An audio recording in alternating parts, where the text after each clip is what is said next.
Hello and welcome to the Thriller Zone. I'm your host, David Temple, and on today's 182nd episode, we welcome legendary #1 internationally best-selling author John Katzenbach and his book, Jack's Boys.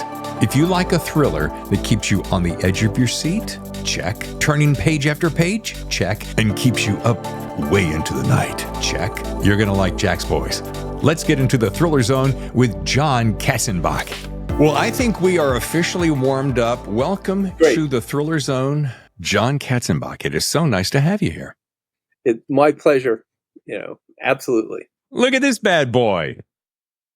Yes. Jack's Boys. When I miss a day at the gym, I just grab your book and I do a couple of overhead presses, and it really works me well. David, it is longer than I typically write. When you sit down, you realize you've got this story, and then you get way into it and you realize, you're not there yet. So you start rowing faster, right? And I'm pretty pleased with this book, frankly. You should be. It's 608 pages of tasty goodness.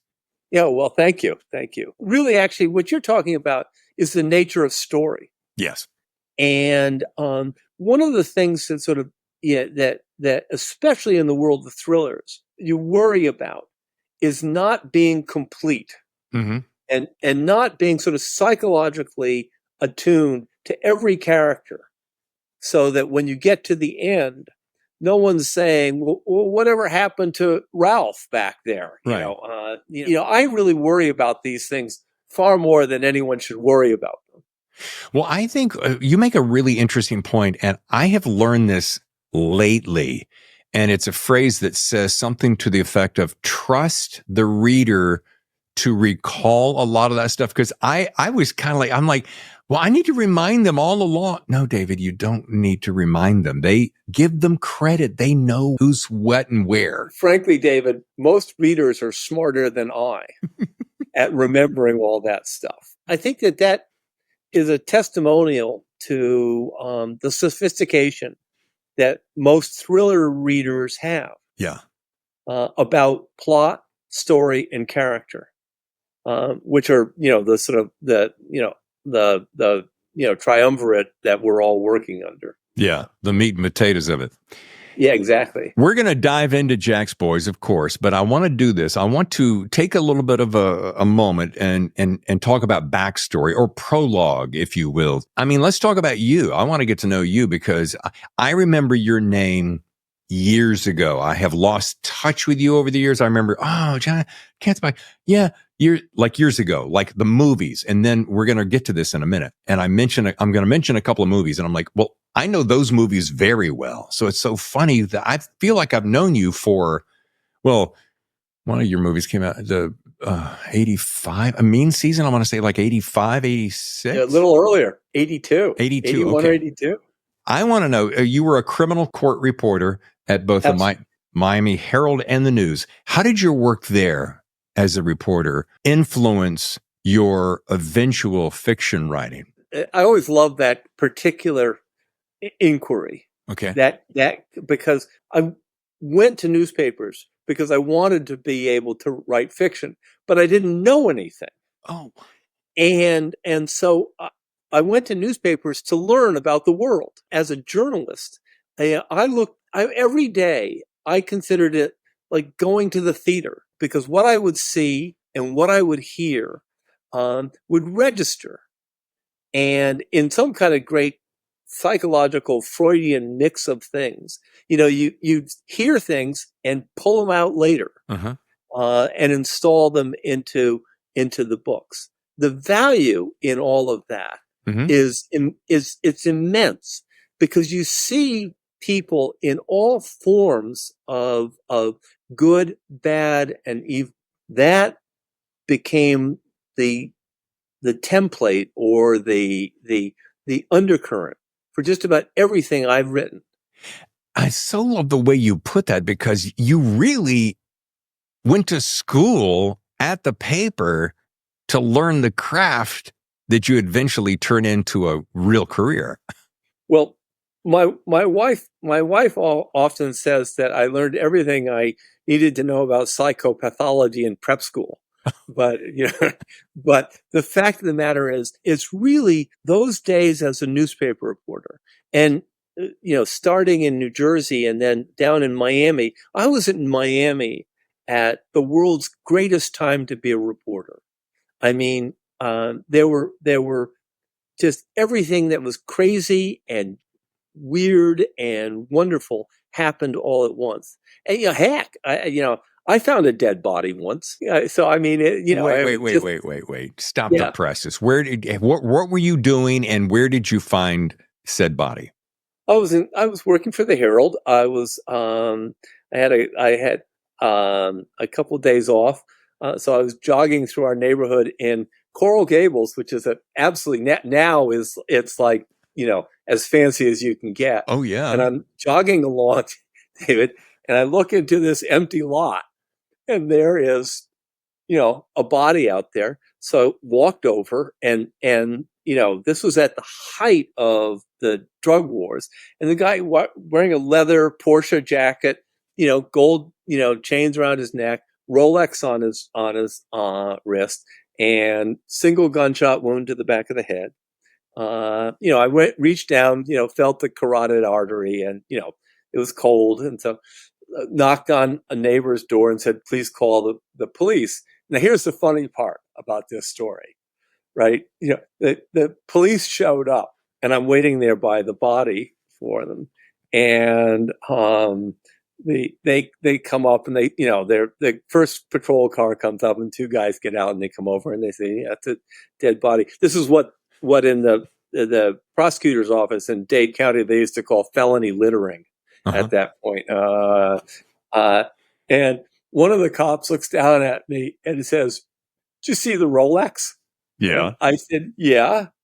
And he just shakes his head like, any damn fool would have reached down there, taken the Rolex, put it in their pocket, and then called the police. Yeah. So, that was what Miami was like back then. You name it, it happened in Florida. What does this say about you that you didn't lift the rollie? Well, it says that I'm a fundamentally honest guy and not quite as smart as I think I should be. Nice. Yeah. To make this story somewhat serious. Okay. It was understanding, you're sitting there as a reporter and you realize how valueless certain lives can be. Mm-hmm. And then for me, I had to say to myself, okay, how am I going to measure that? Remember that sensation, and how is that going to go into a novel at a later point?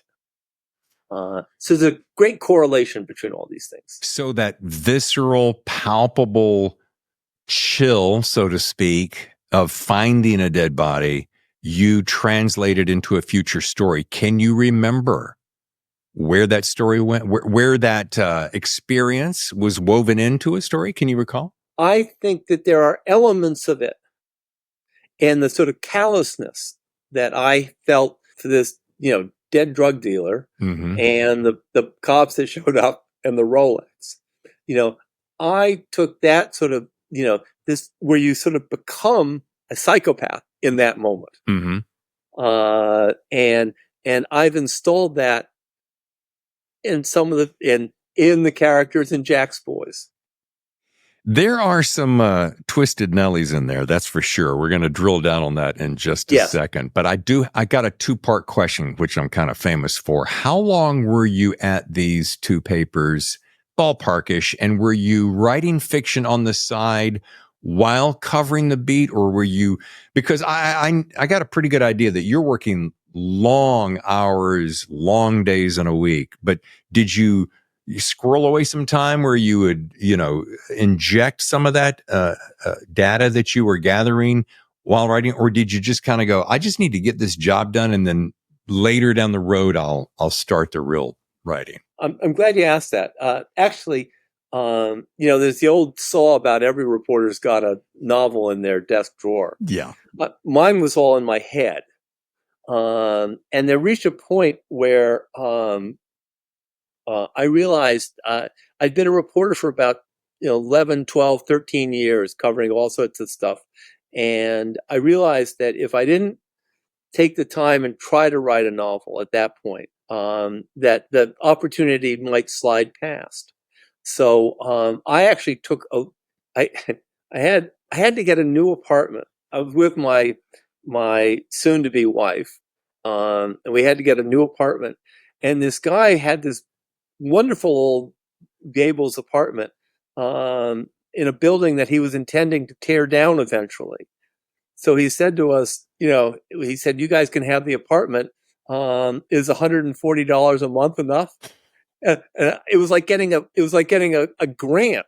I mean, yeah, a MacArthur grant, a Genius grant. Sure. I said, "Yes, we can pay that." And so about the next day, I went into the paper and I said, "I'm going to take a leave of absence." Shortly before then, I had that sort of aha conversation with my soon-to-be wife, where she had asked me how had things gone that day at the newspaper. And I said, "Well, everything was okay. I got a good story or two. But, I got half dozen phone calls from the jail. Those guys always call up and say, 'I didn't do it.'" Right. And I said, and they all did. Yeah. And I said, "Wouldn't it be more interesting if somebody called and said, 'I did do it'?" Yeah. And that became, I went, and that became the basis for my very first novel. Which is, a reporter gets a call from a guy saying, "Let me explain why I killed that person." Wow. And what's the name of that one? That was in the heat of the summer. Oh, and it became filmed as The Mean Season with Kurt Russell. And Mariel Hemingway, yeah. Yeah. As long as I'm rambling on, let me give you one funny story about that. Please, ramble away. The subplot in that was Vietnam. Mm-hmm. This guy was a vet and Vietnam vet. And when it came to the film people, the producer, David Foster, called me up and said, "Vietnam's been done. We got to lose Vietnam." And I, of course, said, "Well, we lost it once in real life. We can lose it again, I guess." But anyway, time passes and they're filming the big final scene, and they're out in the Everglades, and there's these SWAT teams running around and helicopters going up overhead. And David turns to me and he goes, "Oh, I get it. Helicopters, SWAT teams, jungle. It's Vietnam." And I go, "Yeah, it's a little late now, right?" But that's pretty much what I was trying to get at, right? And so there you have. I mean, that's that whole thing. But it was actually a wonderful moment. But that was my first book. Yeah, I love stories like that. And The Mean Season, if I remember correctly, because I used to have friends that lived in that part of the country when I was in college, and I think it was when the storm would roll in, it would be like those really miserable thunderstorms, and you think, oh, good, it's going to crack the heat and it's going to cool off. But what happens is it just saturated and made it worse, and it never got cooler, and so the nights were miserable. Isn't that loosely? That is absolutely the way it is. And without being too political here, climate change just made it worse. What? Wait. Yeah. No, my son and daughter-in-law live in Miami, and it was, the heat index was well over 100 in May. Yeah. So I mean, so there you have it. Yeah, my parents-in-law live in South Beach, and they're always talking about, every time I go down, the mosquitoes for some reason love me. They eat me up like mad. And then the water downtown, the water table is rising, so downtown loves to have a little bit of flooding from time to time. And we had this running joke of, if you can't afford beachfront property, just wait a few months, years, because if you're just inside of town, you'll have it. They a couple of years ago, during one of the big storms, water was washing up onto Biscayne Boulevard in downtown Miami, and there was a big shark there, just sitting on the road. But that's sort of typical. I mean, Florida in general, just when you think it can't get crazier, trust me, it does. In the writing point of view, you had to be careful, because the reality in South Florida was so bizarre, that you would try to write some of those. If you tried to write those sequences into a novel, all of the readers would go, oh, don't be ridiculous. That could never happen, but it did. And some of that was called Miami Vice. Yeah, exactly. My favorite Miami Vice story. Uh-huh. This is a very simple one. Sure. It was, Michael Mann, the first year, they had a Ferrari, right? Mm-hmm. That Don Johnson, would drive around in. Yeah. And the first year, they didn't think the show was going to be a hit. So they got one of those kits. It was a Corvette underneath and just a Ferrari body put on top. Very cheap, right? Yeah. The second year, Don Johnson goes, real Ferrari. Yeah. And so, that's Hollywood, right? Yeah. I can hear those drums that start the soundtrack, and I see those graphics and the pink flamingos like it was yesterday. And that was, oh my goodness, how many, is that 40? Oh, it's got to be 40 years ago. Oh my God. Mid-80s, I think. Yeah. Yeah.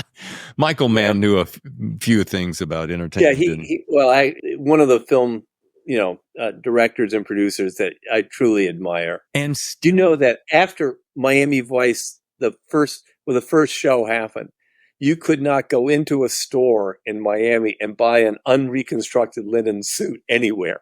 I mean, every drug dealer in town said, "I've got to have that," right? And they were off every shelf, right? The world of pastels, yeah. And yes. And kudos to Michael Mann, because there's a cat who is still swinging for the fence every time I turn around. I mean, Heat 2 this last year. I mean, goodness. Yes. All right.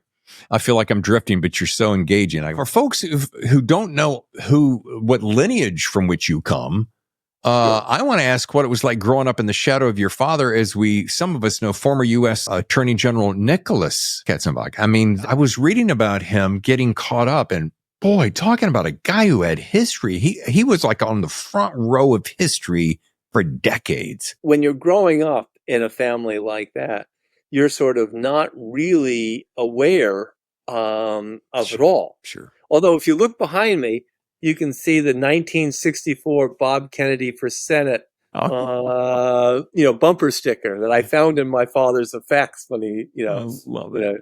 There were so many interesting moments in that, and that era. But the thing that you would take away from it is, and that I did as a growing up, was how much government was there to do good, and how they were all striving to improve, so much of life. And that's, and in particular, I mean, you think of it, my father's most famous moment was, confronting George Willis in the famous schoolhouse door. Here's the funny story about that. Uh-huh. My dad was, fit and 6'2", and Wallace was a pipsqueak and 5'7.5".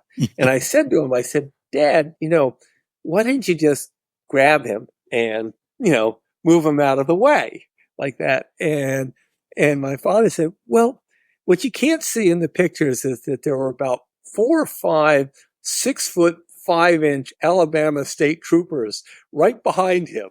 And, I didn't think they liked me grabbing their governor. So that made some sense, I guess. Yeah. About that.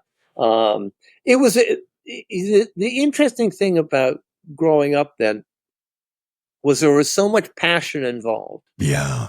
In that era, because we went from that into Vietnam, into the civil rights, movement, into so much stuff. And it was a fascinating time to be young. Just to make this all about me again. Yeah, please. When I came to writing HART'S WAR, mm-hmm. Which was the novel based on my father's experiences in World War II. That was where I really sort of learned about why he did the things he did when he was in government. Does that make sense to you? It makes total sense. And I was just letting that sink in. I was thinking he did so much during his career. And I thought, when I read this, I'm like, how powerful that not only did your father leave a legacy that he did, but that you had an opportunity to form an entire novel about him in dedication to him, so to speak, and then to have that on the silver screen, just a double, triple whammy. Yes, it was. Here's a story that you'll like about this. The studio flew my father, myself, and my then 18, 19-year-old son over to Prague, where they were filming the movie. They were very, thoughtful about everything they did. But at one point early in our visit over there, they took my father and myself and my son into a little screening room. Mm-hmm. And there's Bruce Willis is there, and Colin Farrell is there, and the director is there, and the producers are there. And they said, we want to show you a sequence. And so I said, great, I want to see everything, right? So they showed us a sequence in a boxcar. Uh-huh. Suddenly there are two P-51 Mustangs come flying over, and they're just strafing the hell out of this boxcar. And they get out, and there's this incredibly dramatic scene where Linus Roche, who's a wonderful actor, helps organize the men, and they form a POW by the side. All these American soldiers sitting there like that, and so the two P-51s go zooming over and wave their wings and stop shooting. I mean, it's just they're just blowing the hell out of everything, which is what Hollywood does better than anywhere, right? And anyway, so they show us this sequence, and they're all sort of sitting there, and they say, "What did we think of it?" Sure. And I said, "Well, I thought that was pretty darn cool." I mean, I like explosions and I like airplanes and whatnot. Yeah. And my father is sitting there, and he says in his very quiet voice, he says, "Well," he said, "that was very dramatic." And he said, "That's exactly what it's like to be in a boxcar when you suddenly get strafed by your own guys." There's silence in the room. And I turned to my father and I said, "You had never said to me that happened to you." And he said, "Yes, in our case, it wasn't Mustangs, it was P-38s that came over. And it's the same thing. The guy got out and opened the doors, and we were able to get away like that. But you're in this boxcar, and there are guys dying right and left, right around you, whatnot." So this is your classic Hollywood moment. Yeah. The producer, the director, the stars, they're all, they're trying to be respectful of the fact that here my father had been in this moment where people died right next. But on the other hand, they got it right. And so there was a lot of very self-congratulatory, this is, thumbs up kind of thing and whatnot, because the old guy said they got it right. And I think that it was interesting for me because I was looking at him and seeing the emotion of that moment on his face, in contrast to the fact that all the stars and the producers and everybody were overjoyed. Yeah. This was a memory for him that was very different. What a dichotomy of emotions. Yeah. They're thrilled that they got it right. And he's like, I wish you could have been there because it was. Right. Exactly, David. Absolutely. Or actually it would have been, you're lucky you weren't there. Yeah. Yeah. And speaking of lucky you're not there, I was reading also that your father was POW, and wasn't he in the camp that they based the movie The Great Escape on? Yes. Oh. And in fact, I asked him about that, and I said, did he think about joining the group that was going to go out? And he said he was given the option because he was a longtime prisoner. Yeah. And he turned it down. And because he didn't really have confidence that anybody would get away. He, like everybody, he acted as a lookout. And as you know, in The Great Escape, the movie is quite accurate. Mm-hmm. All those guys got shot. Yeah. The only inaccurate part of that movie is, of course, the best part is Steve McQueen jumping the fences on the motorcycle, doing his own stunt. I knew you were going to say that. What an actor. I mean, God, compelling. Who doesn't love him? Yeah, exactly. Golly. Don't even let your classmate Don Winslow get started about his man crush on Steve McQueen. No, no. Don and I, we like to have dinner every so often, and all I have to do is sort of say Steve McQueen, and he melts into this puddle of admiration and love, right? Yeah. So I mean, yeah. there's a couple of guys throughout history in our age group that we have that affinity for. Probably, Robert Redford, especially during All the President's Men, Steve McQueen during Great Escape, or Bullet, for crying out loud. Oh God, yes. Of course. Don't even get us started about Bullet, because we'll start talking about the car and the chase in San Francisco, and second best car chase scene ever. And what would be the first? The French Connection. Oh, yeah. Down through the Gene Hackman, on the horn, like that. And, oh my God, that was. I'm convinced if you want to, ladies, if you want to really please your man, get him a weekend full of movies that involve at least a good car chase and a good gun battle. And I'm thinking of like the car chase in French Connection, or Bullet, and maybe, speaking of Michael Mann, gun battle like Heat, for instance. You can't beat any of those. No, that sequence where the automatic weapons and, the on the street in LA. Yeah. I, of course, now assume that that's every day in Los Angeles is like that. But, from my perspective as a novelist, is when you see sequences like that, mm-hmm. How brilliantly conceived they are. And it's not merely the action, but it is that the underlying psychology of the moment is spot on. Yeah. And in a way, I think that you try to bring those almost cinematic qualities to prose in a thriller.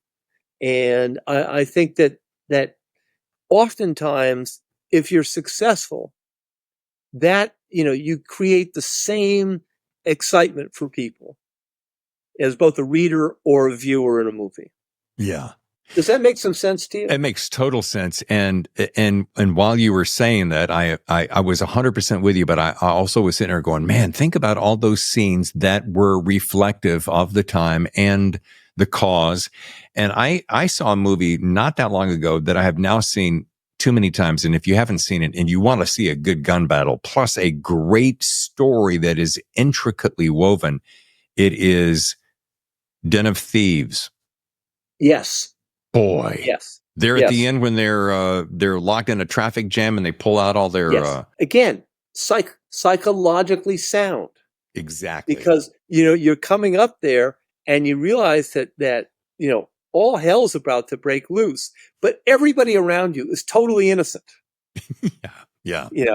And I mean, that I agree. I mean, I think that movie had some other flaws, but you're right, quite right. That's a terrific sequence. Yeah. And John, I hate to break this to you, but there's no perfect movie. Well, maybe there is, but, and before we're going to take a short break in just a second, but I want to, since we're still on movies and there's 3 movies that you had your books turned into, and we covered The Mean Season and HART'S WAR, but there was one right in between there again about, I want to say mid to late 80s, Just Cause with Sean Connery and Laurence Fishburne, which another fabulous movie.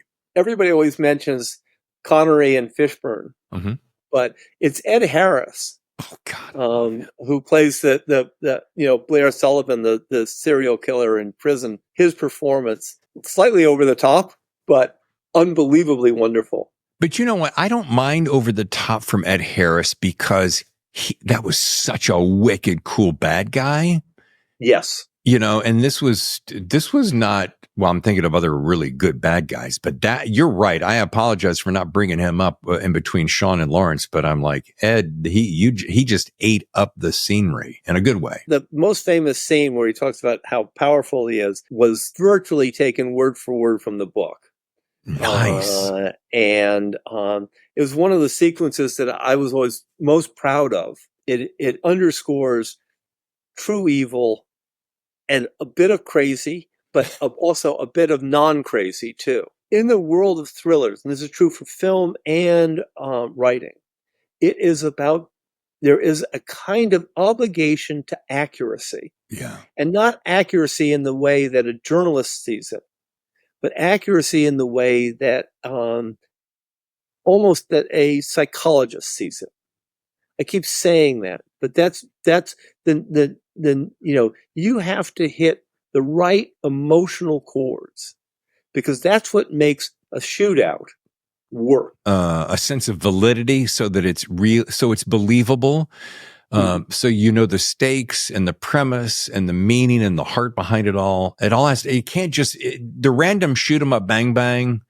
I don't want to offend anyone who loves John Wick, and I love me some John Wick, but by the time you got to number 4, you're just like, Jesus, really? No one in all that time managed a headshot. You know what I mean? Yeah, I mean, there's 37 guys coming at him with automatic rifles. With other friends of mine who are writers, who will laugh about automatic weapons. Yeah, and if you talk to a military guy, they'll talk, with automatic weapons, you can't really roll out of the way and then fire your 9mm pistol and shoot some guy, because basically you're in pieces, right? Because that Uzi or that AR-15 has just done everything, So I mean, John, I say this to my wife every single time, and right in the middle of one of those scenes that you just described, I'm sitting there going, "Wait, what?" And she looks over at me like, "It's movies, let it go." But I'm like, "Look," and he rolls and he spins and he stands up with a single shot and he gets the guy. And I'm anyway. And it's why we go to movies. All right, look, we're gonna have to take a short break so that our sponsor gets to say a little something for us. But when we come back with John, we're going to be talking about, of course, Jack's Boys. So don't move. We'll be right back. And we are back with John Katzenbach, and we're talking about Jack's Boys. Thank you for staying with us, and welcome back, John. Thank you. I hope this is the compliment that I think it is, because as I was reading this, and I don't generally like to compare people, because that makes me feel like I'm saying to you, "Oh, you remind me of blank," as though that person was first, and you're not your unique self. But all that tee up really ruined it, didn't it? But Stephen King comes to mind. I hope that's a compliment. I actually admire King a lot. I'm less fond of his horror books. Mm-hmm. But when he writes Crime and Punishment, he's very, very together on this. Think of Misery. Yeah. And I mean, the wonderful conceit in Misery is there's this guy being sort of, cut up and tortured by, Annie Wilkes. Yeah. And he's writing, and he realizes it's pretty good, and he thinks, I'm going to keep at it, right? This is good, right? Which is very much like any writer, go ahead, cut off my arm, but hey, this is good, right? So, I think that it's funny for me. You get compared to a lot of people in your career. Mm-hmm. And if we were doing this in Spanish and this was in Latin America, they would be talking about Gabriel Garcia Marquez and me, or Carlos Fuentes. If we were doing this in Germany, it would probably be Sebastian Fitzek, who's a wonderful writer. So I mean, I like to think that in the world of thrillers that I try to stand alone. And in Jack's Boys, the fact of the matter is when you get right down to it, what is a thriller, a modern American thriller? You try to find a nightmare that has a certain commonality. Right. And you weave your characters into that. And in Jack's Boys, very simply, it's you think of having teenagers, and what are they doing when you're not watching?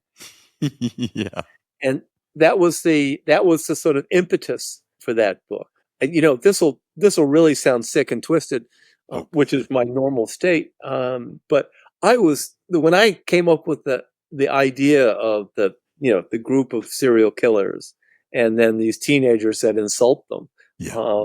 I really literally got up, walked around the room, and was sort of going, yes, yes, yes, that works, because that's what teenagers do. Yeah, absolutely. And that's what serial killers do. Absolutely. I did mean that as a compliment, so please don't take it in any other way. And so second of all, it is thoroughly original, so kudos to that. And the last point is, and I was doing some research, it seems as though, I mean, you're very popular here, but you mentioned Spanish and German, for instance, and you're killing it in those markets overseas. David, I wish, when I was growing up, it never occurred to me that I might want to be a cult hero, in Latin America, or in parts of Europe. And there are a number of other writers who have had similar experiences. And I think it comes as a surprise to all of us. I think it reflects that different cultures, certainly Germany as opposed to Argentina, as opposed to Chile, as opposed to Mexico, as opposed to England, they all have different ways of looking at books and stories, and that come out of their own cultures. But if you happen to sort of fit into what they imagine a book should be, you explode in these areas. And I'm very grateful, frankly. I mean, it's immense fun, let me say, to go to either Latin America or Europe, and contrast the way people read a thriller with the way they do here in the United States. And that was my next question, is like, can you describe for me the difference between, say, rolling into a Barnes and Nobles or a Poison Pen, for instance, in the States, and doing the same thing in South America, for instance?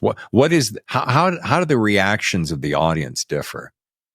Let me, the simplest way to put it is that in Latin America, for example, it's all about character. I think in the United States, people are drawn to plot. Does that, and the way, here we seem to like the interaction. This gets highly technical. I love it. Keep going. The interaction between characters and the overarching plot that they're fit into. I mean,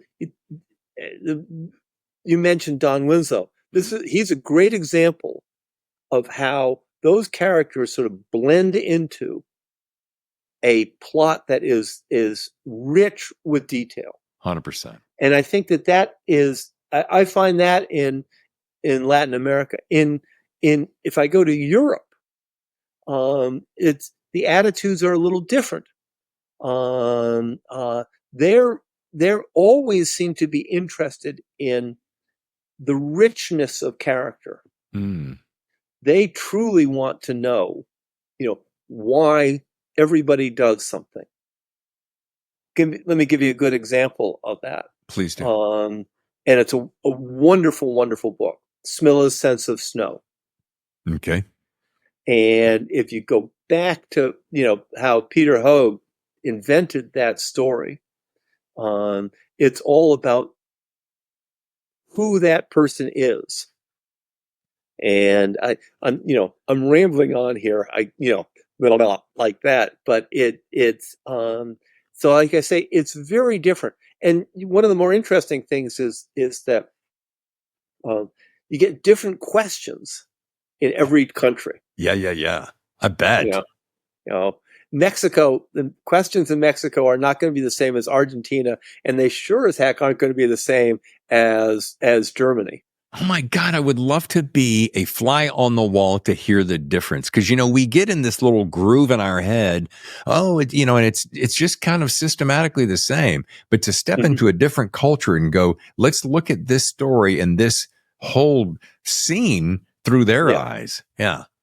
it's very, and I think that also one of the things that's extremely interesting for me as an author is to see, what age groups are attracted to a story. Right.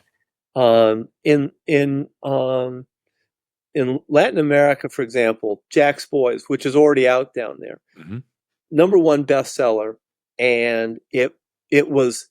I mean, I can't tell you the number of college age men and women who embrace that story. Um, Wow. and then, but on some of my prior books, you go to a thing in Germany Uh-huh. and everybody there is, 40 to 60 years old. I mean, and, there's not a young person in the audience. I mean, and don't ask me to explain why this phenomena exists. I have Jo- no idea. John, why does this phenomena exist? Well, let me answer that, David. Yes, you know, I mean, But it makes sense since this deals with technology, dark web, etc. It makes sense that a younger crowd may be predisposed toward that. Plus, I mean, for instance, I'm fascinated by the dark web, so for whatever reason. And so maybe therein lies some of the equations. Some of it also may be the sensibilities, or rather the mindset of these characters uh, in and of mhm. themselves. I mean, Well, one of the great challenges for me in writing Jack's Boys was that I had to endow, you know, Alpha, Bravo, Charlie, Delta, and Easy yeah. with different, not just different crime patterns, but different personalities completely, so that they would mesh together.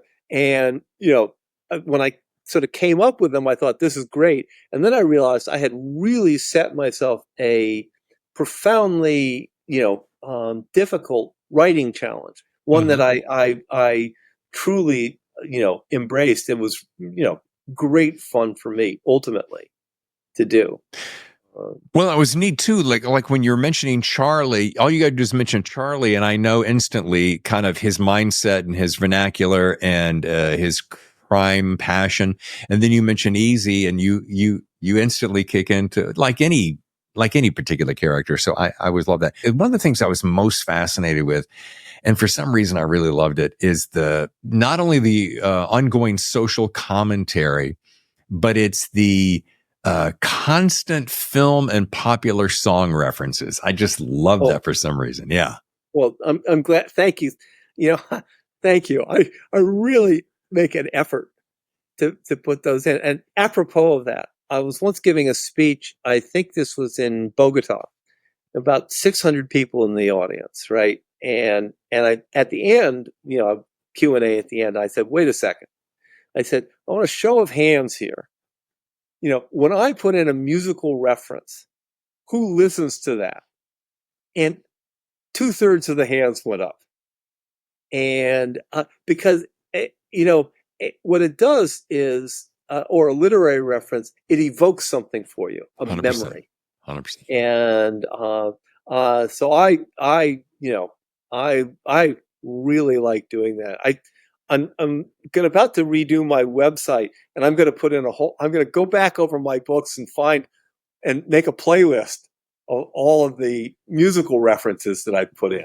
Please do. I think that would be so awesome. And if you want to take it one step further in that playlist, just hook it up to Spotify so that anybody who goes to your website can sit there and listen to the entire soundtrack. And I'll tell you, I want to jump on something that you just said. And this is exactly why I love the references. You'd mention a song. It wouldn't take me out of the story. That's the beautiful thing. I wasn't distracted by that. I just simply, with my other half of my brain, reached in and remembered the emotion that I was feeling during that time in history. And it was just a great little way to add a spice to Well, the scene. David, thank you so much, because that is, that's so reassuring to hear, because that's precisely why those things go in there. You can't stop somebody from reading, because that defeats the whole point of writing in the first place. But you want to evoke something inside them, and when you accomplish that, and I don't ever pretend to think that every time that it'll all work, because there's got to be some times when you go, who's that, right? But I mean, it's. Go ahead. I was going to say, going back to an earlier comment that we made about trusting your audience, if I'm a reader and I'm not picking up that song, or I don't remember that film reference, that's okay. I'll just let it slide by, because I'm still so engrossed in the story, it won't distract me.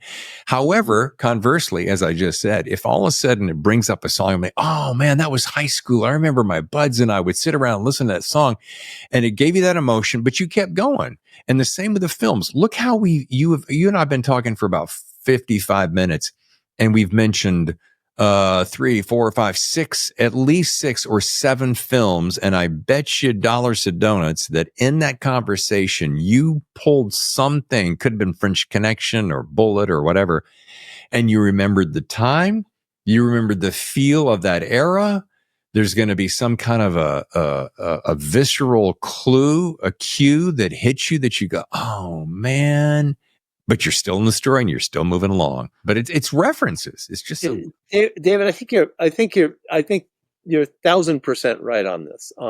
Because what happens is I think that it triggers something inside, and if it's not a reference that you're familiar with, in other words, okay, I've never heard Saint Stephen by the Grateful Dead, so you just zoom right by it. Yeah. And maybe I'll go back and check it. But if you hear All Along the Watchtower by Jimi Hendrix, you can, and you remember that was playing, in the bar the night I had to slug that guy. Yes. And it has an impact.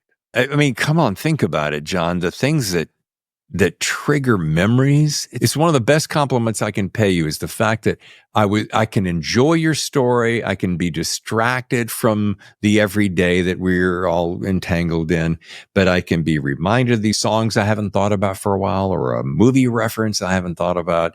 And it really does make the whole experience fuller. Well, thank you. Yeah. Thank you. I mean, damn it, that's what we're trying to do. Yeah, exactly. Well, I was going to say, it's like icing on the cake.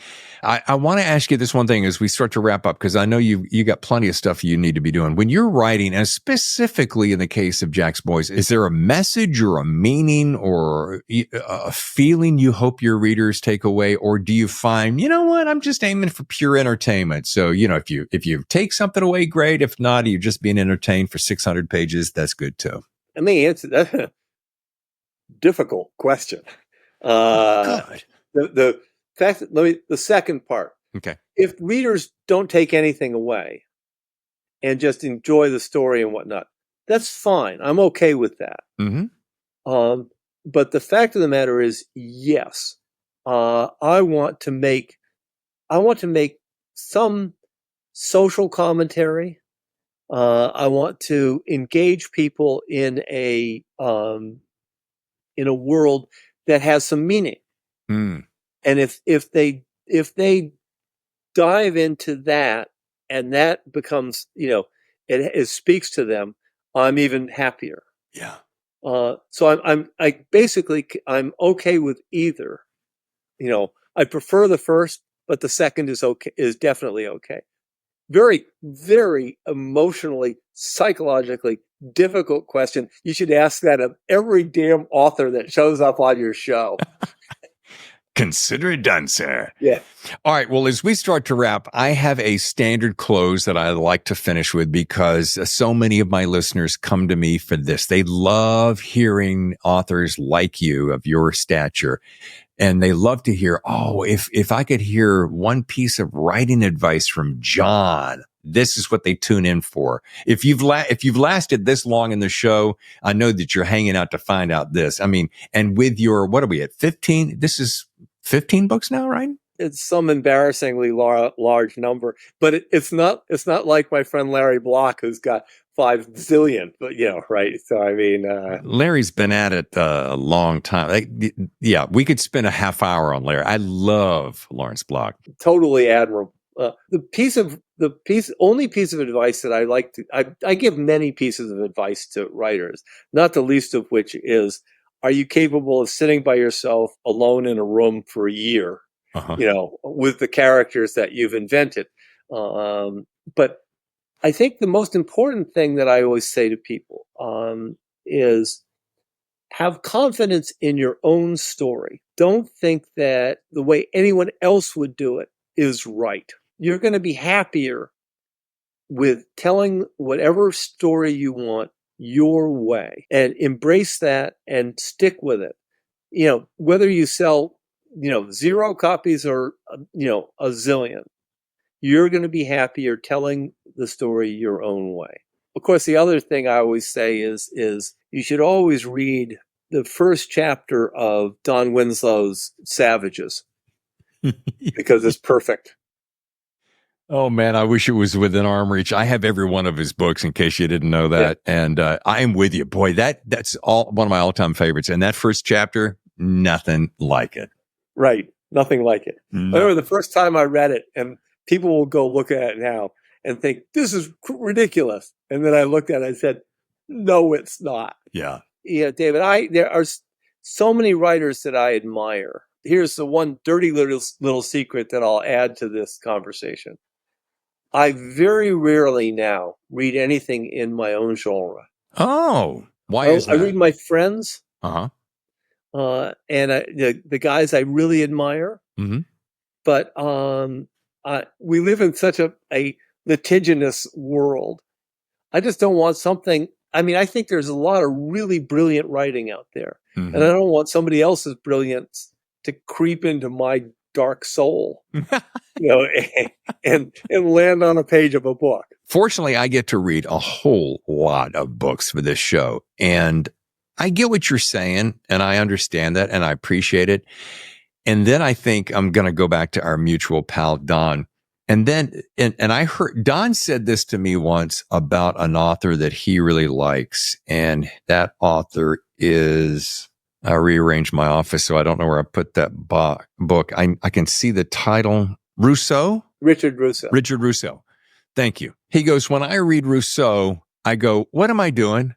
I need to just quit right now. And I want to say, every time I read Don Winslow, I go, I can't top this. David, my experience like that was when I read Jim Harrison's Legends of the Fall. Oh, yeah. And I thought, I can't do that. I mean, and Harrison, bless his heart, who passed away, he was a wonderfully lovely guy.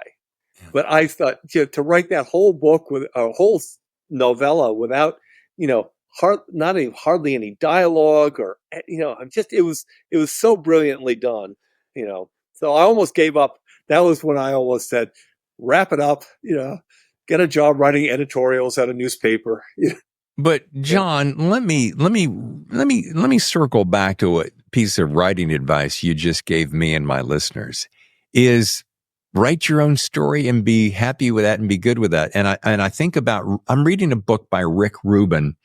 And his book about creativity, Rick Rubin, the music producer. I hope to get him on my podcast one day because he's just fascinating.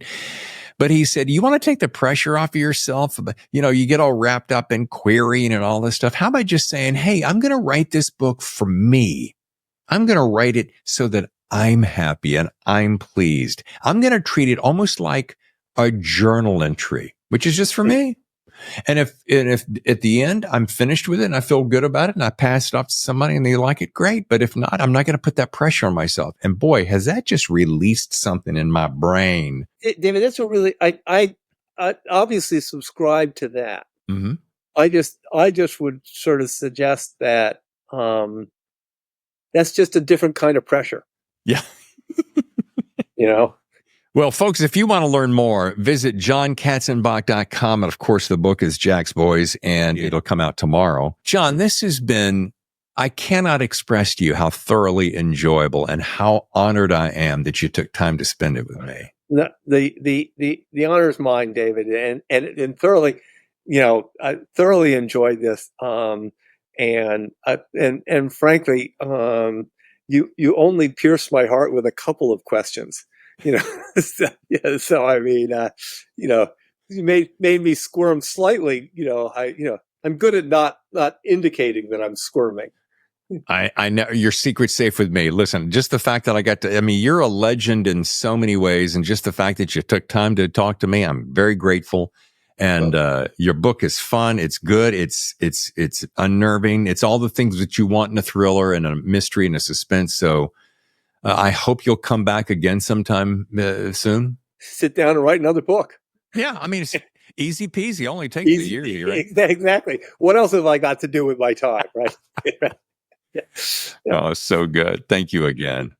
All right. Thank you. Folks, next week, as we kick off, can you believe this? We're kicking off June, and we're kicking it off with none other than The Real Book Spy. That's right, Ryan Steck, author of Out for Blood, the latest Matthew Red thriller. Man, I am excited to talk to this cat. I've been following him for years, and I cannot believe it took us this long to finally put our heads together and gather around a microphone. But Jack Carr is singing his praises, as well as dozens and dozens of other people in the thriller community. So join me next week as we kick off June with Ryan Steck and Out for Blood. Until then, I want to say thank you so much for subscribing to our YouTube channel. Be sure you drop us an email whenever you'd like to at thethrillerzone@gmail.com. And as always, thank you for your support. We're here for you, giving you the front row seat to the best thriller writers in the world. I'm David Temple, your host. I'll see you next time for another edition of The Thriller Zone. Your